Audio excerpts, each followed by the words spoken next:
కంపారిజేషన్. ఇది అన్ని చోట్ల అందరిలోనూ ప్రస్తుతం ఉన్నటువంటి ప్రాబ్లం.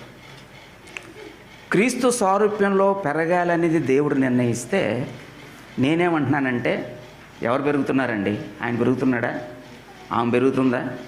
ఆమె ఉందా? అలాగుందిగా, ఈమె ఇలాగ ఉంది కదా, ఆ శ్రీనిబాబు అలాగ ఉన్నాడు కదా అని ఎవరితో పోల్చుకుంటున్నారు? మనుషులతో పోల్చుకుంటున్నారు.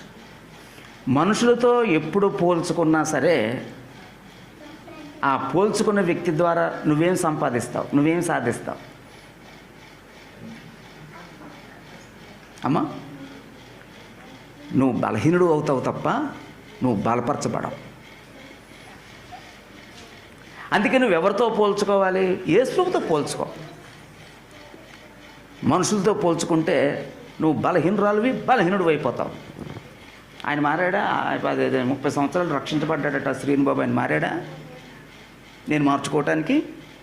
ఆయన బ్రతుకుతున్నాడా? నేను బ్రతకటానికి? ఆయన జీవిస్తున్నాడా? నేను జీవించటానికి? అని ఇతరులతో పోల్చుకోవటం వలన క్రీస్తు స్వారూప్యాన్ని ఒక వ్యక్తి సంపాదించుకోలేకపోతాడు.